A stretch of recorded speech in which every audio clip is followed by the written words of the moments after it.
परमेश्वर का धन्यवाद हो आज के नए दिन के लिए। आज के नए दिन परमेश्वर आप सबको आशीष करे और आज के नए दिन में और भी परमेश्वर में आप लोग भी बढ़ता रहें। हम देखेंगे परमेश्वर के नए अभिषेक से हमें और बढ़े।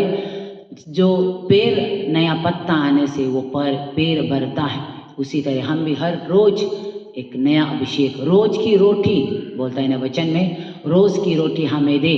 रोज की रोटी वो है कि एक नया अभिषेक हमें और बढ़े प्रभु में, और भी परमेश्वर में हम भरे।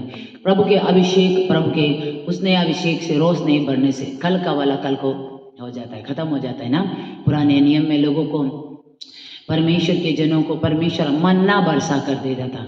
आज के लिए आज ही बटोरना पड़ता था, कल के लिए कल बटोरेंगे। वहाँ पर नहीं बोलता था कि आज ही बटोर लो, एक सप्ताह के लिए आज बटोर लो, ऐसा नहीं कहता था। 2-3 दिन के लिए आज बटोर लो, ऐसा नहीं कहता था। हम अगर ज़्यादा बटोरने से भी, ज़्यादा मन्ना ज़्यादा बटोरने से भी क्या करता था, वो मन्ना कल के लिए अगर हमने आज के लिए ले गया और कल के लिए भी सोच कर लेने से कल का वाला खराब हो जाता था, तो कल के लिए कल ही हमें मिलता था।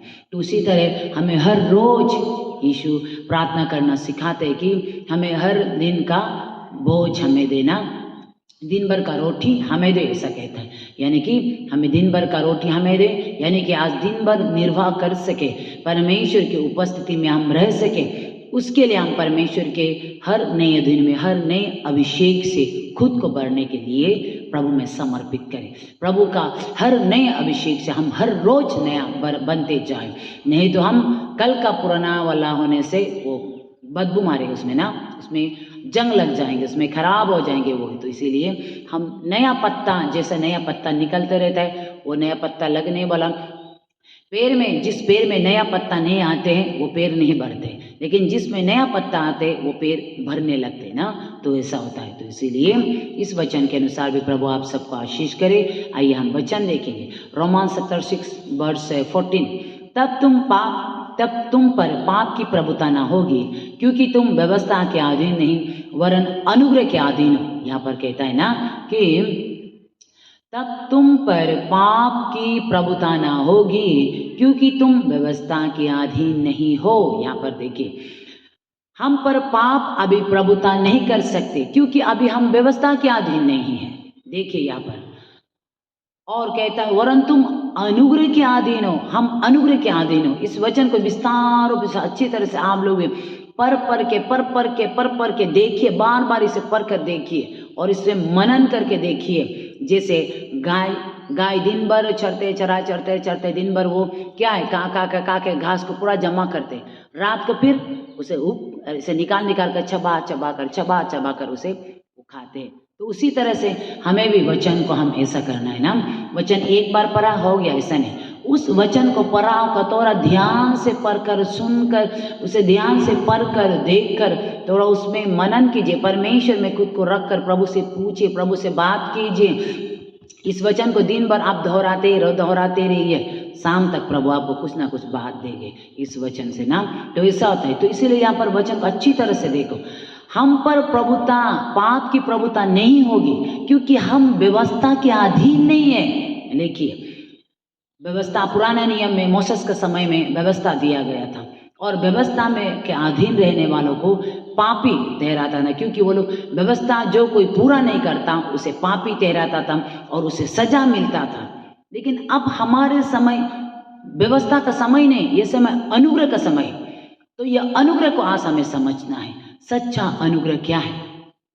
सच्चा अनुग्रह वो होता है कि वो पाप कर ही नहीं सकते, क्योंकि वो पाप के दासत्व में नहीं है, व्यवस्था के दासत्व में नहीं। जो व्यवस्था में जीवन बिताते हैं उसके ऊपर पाप प्रभुता करते हैं, लेकिन जिसके ऊपर अनुग्रह है, जिसके जीवन में अनुग्रह है, मसीह का अनुग्रह है, वो बिल्कुल पाप के अधीन नहीं रह सकते। यह क्लियर रूप से लिखा है। लेकिन आज मेरे मसीह भाई बहनों, मुझे सुनने वाले, आज बहुत से मसीह भाई बहन ऐसा है कि कहता है मैं मसीह की हूँ, मैं परमेश्वर के बेटा हूँ, बेटी हूँ, परमेश्वर का हूँ, खुद को क्रिश्चियन कहता है, खुद को मसीही कहता है, लेकिन पाप में जीवन बिताते हैं। दुनिया भर में आप देखिए बहुत से लोग ऐसे होते हैं, वो चर्च में आकर आराधना भी करेंगे, प्रार्थना भी करेंगे, 10वां आंख भी देंगे, परमेश्वर के वचन भी प्रचार करेंगे, लेकिन वो पापमय जीवन बिताते हैं, गंदे काम करते हैं, नशा करते हैं, दारू पीते हैं, गाली गलत गलत बातें बोलते हैं, गंदी बातें बोलते हैं, लोगों को गाली बकते रहते हैं, जो वचन का अनुसार नहीं ऐसे बातें बोलते रहते हैं। दिन भर इंटरटेन में, मोबाइल में डूबा रहता है। परमेश्वर के वचन से कोसों दूर, परमेश्वर की उपस्थिति से कोसों दूर, प्रभु के प्रेम से कोसों दूर। लेकिन संडे का दिन में खुद को मैं मसीही हूँ दिखाती है, मैं क्रिश्चियन हूँ दिखाते, आकर दसवां अंग देती, प्रार्थना करते, आराधना करते, वर्शिप भी करते, बाइबल भी प्रचार करते, लोगों के आगे खड़े रह जाते हैं, लेकिन अपना पर्सनल लाइफ को देखिए, उसका जिए। इसीलिए मेरे प्रियजनों, हम अपने जीवन को देखें, हम अपने जीवन को देखें, हम अनुग्रह के अधीन में। वो अनुग्रह क्या होता है कि ये अनुग्रह ऐसा होगा कि हमें पाप में जाने नहीं देंगे, हमारे जीवन से गलत बातें होने नहीं देंगे, हमें गंदी बातों में फंसने नहीं देंगे। ये अनुग्रह उराव पुत्र को देखता है, उराव पुत्र पिता का संपत्ति को लेकर पूरा उड़ा देता है, लेकिन वो जब वापस आता है तो पिता उसे अपना उस अधिकार को फिर से देता है, फिर से अंगूठी पहनाता है, जूता पहनाता है, नहलाता है, बाल काट देता है, कपड़ा पहना देता है, फिर से उसके बाद से उसका कहानी में नहीं लिखा है कि फिर से वो पाप में चला गया, नहीं लिखा है। वो जब परमेश्वर ने अपने उस पिता ने जब पूरा अधिकार जब दे दिया, क्योंकि उससे पहले उसको संपत्ति दिया था, अधिकार नहीं दिया था, संपत्ति दिया था। हम सबके जीवन में भी परमेश्वर हमारे ऊपर संपत्ति, अपने संपत्ति को देता है, अपने संपत्ति से हमें भरता है कि परमेश्वर ने हमारा जो हिस्सा है मुझे वो देता है, हमें वो देकर पवित्र आत्मा से भरकर हमें परमेश्वर में भरने के लिए हमें बातें सिखाते। लेकिन हम हैं जो कोसों दूर, पिता से कोसों दूर चले जाते हैं। लेकिन जब हम अपने ड्राइनेस को देखकर, अपना सूखापन को देखकर, उस सूखापन को मालूम होकर अपने आपे में आकर, उराव पुत्र अपने आपे में आया, उस ड्राइनेस को मालूम हुआ, उस सूखापन को मालूम हुआ, तो इसीलिए वो अपने आपे में आकर वापस फिर पिता के पास जाता है। पिता के पास जाता है तो पिता क्या करता है? अंगूठी पहनाता है। उससे पहले उसे अंगूठी नहीं पहनाया था, उससे पहले उसे कपड़ा वस्त्र नहीं पहनाया था, उससे पहले उसे जूता नहीं पहनाया था उसका पिता ने। लेकिन जब वो वापस आता है तो पिता उसे पहनाता है, और उसे पहनाने के बाद दोबारा वो पाप में फिर से गिर गया, ऐसा नहीं लिखा है। तो हम सबके जीवन में मसीह भाई बहनों इस बात को समझे, आज हमारा मन खोले, मन की आंखें खोले, आत्मिक आंखें खोले, समझे इस बात को। अनुग्रह वो होता है कि हमें पाप में जाने नहीं देंगे, हमें गलत बातों में, गंदी बातों में, बुरी बातों में, व्यभिचार में फंसने नहीं देंगे। यह है आपके जीवन में सच्चा अनुग्रह नहीं होने के कारण आज क्या कहते लोग, आज तो ग्रेस पीरियड है, अभी तो अनुग्रह का समय है, ऐसा कहकर लोग क्या करते हैं? पाप करेंगे, आके पाप स्वीकार करेंगे, पाप करेंगे, आके पाप स्वीकार करेंगे। कितना आप मगरमच्छ का आंसू बहाएगा, कितना वो सब करेंगे। मेरे प्रियजन, इस बात को हम समझे। बहुत से लोग ऐसा होता है, आज गुनाह करेगा, शाम को आके प्रभु मैंने गुनाह कर लिया, फिर वही फिर को वही गुनाह को फिर दोहराएंगे।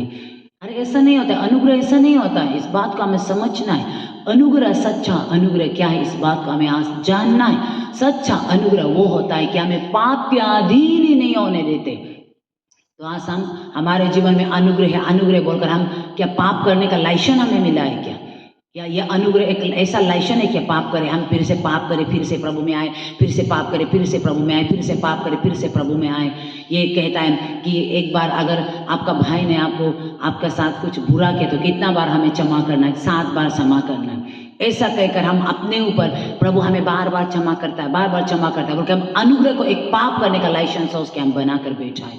ये गलत सोच है, ऐसा नहीं है। ऐसा होते होते हम कब भरेगा? नहीं भरेगा। एक नॉर्मल बच्चा है, वो ना समझ है।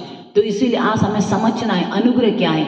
अनुग्रह वो होता है कि हमें पाप में जीवन बिताने नहीं देता है। हम जब भी हमारे मन में पाप आने के लिए कोशिश करने से, हमारे जीवन में पाप आने के लिए कोशिश करने से, हम पाप में करने के लिए कोशिश करने से, वो अनुग्रह हमें रुकाएगा, हमें याद दिलाएगा तुम गलत करने जा रहे, तुम गलत बोलने जा रहे। वो अनुग्रह परमेश्वर का, मसीह का सच्चा अनुग्रह वो होता है कि हमें पाप में गिरने से बचाएगा, वो गलत काम करने से बचाएगा, गलत सोच आने से हमें बचाएगा। ये होता है। इस बात को आज हम समझना है। जब तक हम इस बात को नहीं समझता है, तब मेरे प्रियजनों हम पाप में बार बार गिरता है। ये अनुग्रह हमें लाइसेंस नहीं दिया है पाप करने के लिए। ये अनुग्रह हमें पाप से बचने के लिए, पाप की प्रभुता से हमें स्वतंत्र होकर मसीह के अनुग्रह के अधीन में रहने के लिए इस अनुग्रह को हमें दिया है। तो इसीलिए इस अनुग्रह को समझे। आज बहुत से लोग, बहुत से प्रचारक लोग भी अनुग्रह को नहीं समझने के कारण मेरा जीवन, हम लोग का जीवन में अनुग्रह है, कुछ नहीं बोल के हम फिर से मन फिराता है। कितना करेगा वो गलत अनुग्रह है। वो ऐसा अनुग्रह नहीं होता है, ऐसा अनुग्रह नहीं। अनुग्रह को हम समझना है। अनुग्रह ये होता है, यानी क्लियर रूप से होता है कि क्या क्लियर रूप से लिखा है, क्लियर रूप से रोमांस चैप्टर 6 वर्स 14 में 6 का 14 में क्लियर रूप से लिखा है कि हम पर पाप की प्रभुता नहीं होगी, क्योंकि अब हम व्यवस्था में नहीं है, लेकिन हम अनुग्रह के अधीन में हैं। तो यह अनुग्रह के अधीन हम होने से पाप में हम कभी नहीं गिरेंगे। इसीलिए मेरे प्रियजन, मसीह के सच्चा अनुग्रह में अपने जीवन को समर्पित करें। मसीह का सच्चा अनुग्रह आपके जीवन में आए, प्रार्थना करें, आराधना करें, प्रभु में समर्पित करें। इस वचन के अनुसार प्रभु आप सबको आशीष करे। आमीन। Praise the Lord. प्रभु परमेश्वर का धन्यवाद हो आज के नए दिन के लिए। आज के नए दिन परमेश्वर आप सबको आशीष करे और आज के नए दिन में और भी परमेश्वर में आप लोग भी बढ़ता रहे। हम देखेंगे परमेश्वर के नए अभिषेक से हमें और बढ़े। जो पेड़ नया पत्ता आने से वो पेड़ बढ़ता है, उसी तरह हम भी हर रोज एक नया अभिषेक, रोज की रोटी बोलता है ना वचन में, रोज की रोटी हमें दे। रोज की रोटी वो है कि एक नया अभिषेक हमें और बढ़े, प्रभु में और भी परमेश्वर में हम बढ़े। प्रभु के अभिषेक, प्रभु के उस नए अभिषेक से रोज नहीं बढ़ने से कल का वाला कल को हो जाता है, खत्म हो जाता है ना। पुराने नियम में लोगों को, परमेश्वर के जनों को परमेश्वर मन्ना बरसा कर देता था। आज के लिए आज ही बटोरना पड़ता था, कल के लिए कल बटोरेंगे। वहाँ पर नहीं बोलता था कि आज ही बटोर लो, एक सप्ताह के लिए आज बटोर लो, ऐसा नहीं कहता था। 2-3 दिन के लिए आज बटोर लो, ऐसा नहीं कहता था। हम अगर ज़्यादा बटोरने से भी, ज़्यादा मन्ना ज़्यादा बटोरने से भी क्या करता था, वो मन्ना कल के लिए, अगर हमने आज के लिए ले गया और कल के लिए भी सोच कर लेने से कल का वाला खराब हो जाता था, तो कल के लिए कल ही हमें मिलता था। तो उसी तरह हमें हर रोज यीशु प्रार्थना करना सिखाते हैं कि हमें हर दिन का बोझ हमें देना, दिन भर का रोटी हमें दे, ऐसा कहता है। यानी कि हमें दिन भर का रोटी हमें दे, यानी कि आज दिन भर निर्वाह कर सके, परमेश्वर की उपस्थिति में हम रह सके। उसके लिए हम परमेश्वर के हर नए दिन में, हर नए अभिषेक से खुद को बढ़ने के लिए प्रभु में समर्पित करें। प्रभु का हर नए अभिषेक से हम हर रोज नया बनते जाए, नहीं तो हम कल का पुराना वाला होने से वो बदबू मारेगा उसमें ना, उसमें जंग लग जाएंगे, उसमें खराब हो जाएंगे वो। तो इसीलिए हम नया पत्ता, जैसा नया पत्ता निकलते रहता है वो नया पत्ता लगने वाला पेड़ में, जिस पेड़ में नया पत्ता नहीं आते हैं वो पेड़ नहीं बढ़ते, लेकिन जिसमें नया पत्ता आते हैं वो पेड़ भरने लगते हैं ना। तो ऐसा होता है। तो इसीलिए इस वचन के अनुसार भी प्रभु आप सबको आशीष करे। आइए हम वचन देखेंगे, रोमांस चैप्टर 6 वर्स 14। तब तुम पर पाप की प्रभुता ना होगी, क्योंकि तुम व्यवस्था के अधीन नहीं वरन अनुग्रह के अधीन हो। यहाँ पर कहता है ना कि तब तुम पर पाप की प्रभुता ना होगी, क्योंकि तुम व्यवस्था के अधीन नहीं हो। यहाँ पर देखिए, हम पर पाप अभी प्रभुता नहीं कर सकते, क्योंकि अभी हम व्यवस्था के अधीन नहीं है। देखिए यहाँ पर और कहता है वरन तुम अनुग्रह के अधीन हो, हम अनुग्रह के अधीन हो। इस वचन को विस्तार रूप से अच्छी तरह से आप लोग पर के देखिए, बार बार इसे पढ़ कर देखिए और इसे मनन करके देखिए। जैसे गाय दिन भर चरते दिन भर वो क्या है, का के घास को पूरा जमा करते, रात को फिर उसे इसे निकाल कर चबा कर उसे खाते। तो उसी तरह से हमें भी वचन को हम ऐसा करना है ना। वचन एक बार पढ़ा हो गया ऐसा नहीं, उस वचन को पढ़ा का थोड़ा ध्यान से पढ़कर, सुनकर, उसे ध्यान से पढ़कर, देखकर थोड़ा उसमें मनन कीजिए। परमेश्वर में खुद को रखकर प्रभु से पूछिए, प्रभु से बात कीजिए।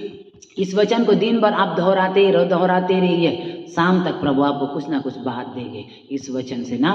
तो ऐसा होता है। तो इसीलिए यहाँ पर वचन को अच्छी तरह से देखो, हम पर प्रभुता, पाप की प्रभुता नहीं होगी, क्योंकि हम व्यवस्था के अधीन नहीं है। देखिए व्यवस्था पुराने नियम में मोसेस के समय में व्यवस्था दिया गया था और व्यवस्था में के अधीन रहने वालों को पापी ठहराता था, क्योंकि वो लोग व्यवस्था जो कोई पूरा नहीं करता उसे पापी ठहराता था और उसे सजा मिलता था। लेकिन अब हमारे समय व्यवस्था का समय नहीं, ये समय अनुग्रह का समय। तो यह अनुग्रह को आज हमें समझना है। सच्चा अनुग्रह क्या है? सच्चा अनुग्रह वो होता है कि वो पाप कर ही नहीं सकते, क्योंकि वो पाप के दासत्व में नहीं है, व्यवस्था के दासत्व नहीं में नहीं। जो व्यवस्था में जीवन बिताते हैं उसके ऊपर पाप प्रभुता करते हैं, लेकिन जिसके ऊपर अनुग्रह है, जिसके जीवन में अनुग्रह है, मसीह का अनुग्रह है, वो बिल्कुल पाप के अधीन नहीं रह सकते। यह क्लियर रूप से लिखा है। लेकिन आज मेरे मसीह भाई बहनों, मुझे सुनने वाले, आज बहुत से मसीह भाई बहन ऐसा है कि कहता है मैं मसीह की हूँ, मैं परमेश्वर के बेटा हूँ, बेटी हूँ, परमेश्वर का हूँ, खुद को क्रिश्चियन कहता है, खुद को मसीही कहता है, लेकिन पाप में जीवन बिताते हैं। दुनिया भर में आप देखिए बहुत से लोग ऐसे होते हैं, वो चर्च में आकर आराधना भी करेंगे, प्रार्थना भी करेंगे, 10वां आंख भी देंगे, परमेश्वर के वचन भी प्रचार करेंगे, लेकिन वो पापमय जीवन बिताते हैं, गंदे काम करते हैं, नशा करते हैं, दारू पीते हैं, गलत बातें बोलते हैं, गंदी बातें बोलते हैं, लोगों को गाली बकते रहते हैं, जो वचन का अनुसार नहीं ऐसे बातें बोलते रहते हैं। दिन भर इंटरटेनमेंट मोबाइल में डूबा रहता है, परमेश्वर के वचन से कोसों दूर, परमेश्वर की उपस्थिति से कोसों दूर, प्रभु के प्रेम से कोसों दूर। लेकिन संडे का दिन में खुद को मैं मसीही हूँ दिखाती है, मैं क्रिश्चियन हूँ दिखाते, आकर 10वां अंग देते, प्रार्थना करते, आराधना करते, वर्शिप भी करते, बाइबल भी प्रचार करते, लोगों के आगे खड़े रह जाते हैं, लेकिन अपना पर्सनल लाइफ को देखिए, उसका जी। इसीलिए मेरे प्रियजनों, हम अपने जीवन को देखें, हम अपने जीवन को देखें, हम अनुग्रह के अधीन में। वो अनुग्रह क्या होता है कि ये अनुग्रह ऐसा होगा कि हमें पाप में जाने नहीं देंगे, हमारे जीवन से गलत बातें होने नहीं देंगे, हमें गंदी बातों में फंसने नहीं देंगे। ये अनुग्रह उराव पुत्र को देखता है, उराव पुत्र पिता का संपत्ति को लेकर पूरा उड़ा देता है, लेकिन वो जब वापस आता है तो पिता उसे अपना उस अधिकार को फिर से देता है, फिर से अंगूठी पहनाता है, जूता पहनाता है, नहलाता है, बाल काट देता है, कपड़ा पहना देता है, फिर से उसके बाद से उसका कहानी में नहीं लिखा है कि फिर से वो पाप में चला गया, नहीं लिखा है। वो जब परमेश्वर ने अपने उस पिता ने जब पूरा अधिकार जब दे दिया, क्योंकि उससे पहले उसको संपत्ति दिया था, अधिकार नहीं दिया था, संपत्ति दिया था।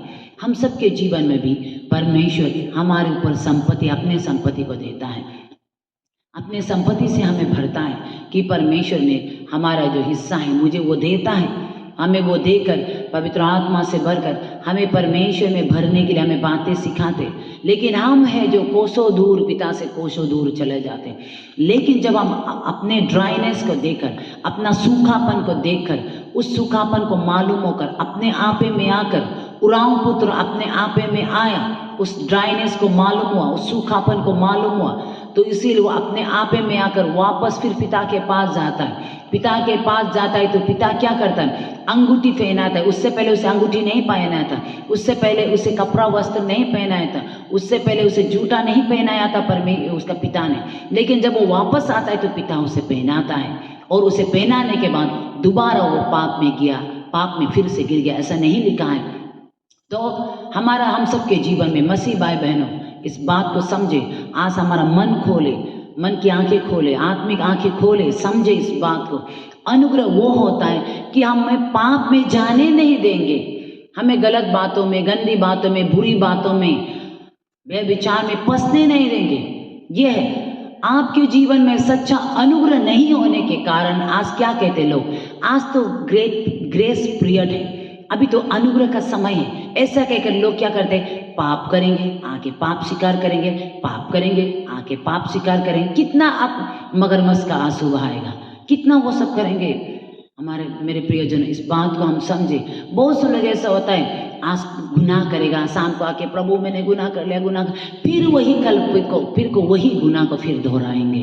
अरे ऐसा नहीं होता है, अनुग्रह ऐसा नहीं होता है। इस बात को हमें समझना है। अनुग्रह, सच्चा अनुग्रह क्या है, इस बात को हमें आज जानना है। सच्चा अनुग्रह वो होता है कि हमें पाप के अधीन ही नहीं होने देते, तो आज हम हमारे जीवन में अनुग्रह है, अनुग्रह बोलकर हम क्या पाप करने का लाइसेंस हमें मिला है क्या? या यह अनुग्रह एक ऐसा लाइसेंस है कि पाप करें, हम फिर से पाप करें, फिर से प्रभु में आए, फिर से पाप करें, फिर से प्रभु में आए, फिर से पाप करें, फिर से प्रभु में आए। ये कहता है कि एक बार अगर आपका भाई ने आपका साथ कुछ बुरा किया तो कितना बार हमें क्षमा करना है? 7 बार क्षमा करना है। ऐसा कहकर हम अपने ऊपर प्रभु हमें बार बार क्षमा करता है, बार बार क्षमा करता है, क्योंकि हम अनुग्रह को एक पाप करने का लाइसेंस सोच के हम बनाकर बैठा है। ये गलत सोच है, ऐसा नहीं है। ऐसा होते होते हम कब बढ़ेगा? नहीं बढ़ेगा। एक नॉर्मल बच्चा है, वो ना समझ है। तो इसीलिए आज हमें समझना है अनुग्रह क्या है। अनुग्रह वो होता है कि हमें पाप में जीवन बिताने नहीं देता है।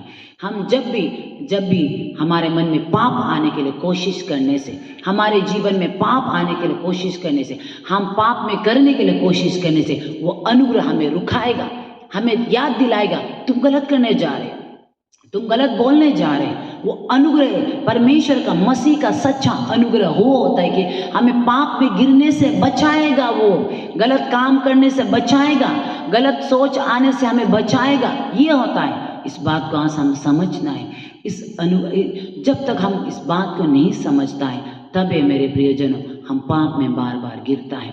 ये अनुग्रह हमें लाइसेंस नहीं दिया है पाप करने के लिए। ये अनुग्रह हमें पाप से बचने के लिए, पाप की प्रभुता से हमें स्वतंत्र होकर मसीह के अनुग्रह के अधीन में रहने के लिए इस अनुग्रह को हमें दिया है।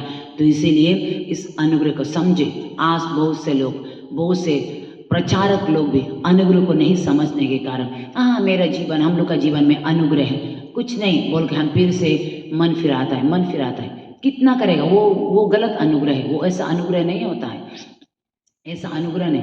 अनुग्रह को हम समझना है। अनुग्रह ये होता है, यानी क्लियर रूप से होता है कि या क्लियर रूप से लिखा है, क्लियर रूप से रोमांस चैप्टर 6 वर्स 14 में, 6 का 14 में क्लियर रूप से लिखा है कि हम पर पाप की प्रभुता नहीं होगी, क्योंकि अब हम व्यवस्था में नहीं है, लेकिन हम अनुग्रह के अधीन में हैं। तो यह अनुग्रह के अधीन हम होने से पाप में हम कभी नहीं गिरेंगे। इसीलिए मेरे प्रियजन, मसीह के सच्चा अनुग्रह में अपने जीवन को समर्पित करें।